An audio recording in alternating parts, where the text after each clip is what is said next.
La table de la création. Le dessin n'invente pas le monde intérieur. Il lui offre un lieu où il peut enfin devenir habitable.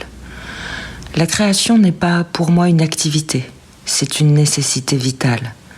Les images, les sensations et les couleurs précèdent souvent le geste. Elles m'accompagnent silencieusement jusqu'à ce que le dessin leur offre une forme.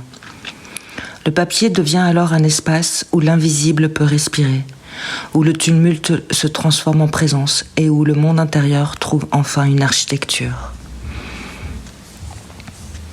Chaque fois que je m'assois pour dessiner, je retrouve la joie d'une enfant à la table de la création. Je n'éprouve pas l'excitation de fabriquer quelque chose. J'éprouve la joie de revenir, comme si le dessin m'attendait depuis toujours. Une chaleur ancienne me traverse. Je retrouve ma source, mon origine. Un lieu plus ancien que les mots. Là, je n'ai plus de masque. Je n'ai plus à convaincre. Je n'ai plus à me protéger. Je peux simplement être présente. Les images sont déjà là. Elles ne naissent pas lorsque j'ouvre mon carnet, elles marchent avec moi. Elles habitent les paysages que je traverse, les visages que je croise, les couleurs, les ombres, les silences. Elles continuent de vivre longtemps après que mes yeux se sont détournés. Je les porte en moi avant même de les comprendre. Alors ma main se met à leur écoute. J'attrape mes images mentales comme des oiseaux en plein vol. Je ne cherche pas à les retenir. Je leur offre simplement un endroit où se poser. Le dessin ne crée pas ces images. Il les accueille. Il leur donne une forme. Il leur donne un rythme. Il leur donne un souffle. Je comprends aujourd'hui que je ne dessine pas pour reproduire le monde. Je dessine pour rendre visible ce qui cherche, en silence, à exister. Lorsque je ne dessine pas, rien ne disparaît. Les images continuent d'affluer, les sensations poursuivent leur travail invisible. Le monde s'accumule en moi. Les couleurs se superposent, les formes se croisent.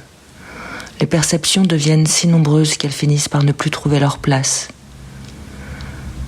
Le silence lui-même devient trop dense. Alors, je comprends que créer n'est pas un besoin de produire. C'est une nécessité de respiration. Le dessin ne vide pas mon monde intérieur. Il ne l'apaise pas davantage. Il lui donne une architecture. Il relie ce qui est dispersé. Il ouvre des passages. Il laisse circuler ce qui menaçait de m'envahir. Peu à peu, le tumulte cesse d'être un tumulte. Non parce qu'il disparaît, mais parce qu'il devient habitable. Mes carnets se remplissaient pendant que quelque chose en moi s'ordonnait. Je pensais conserver des dessins.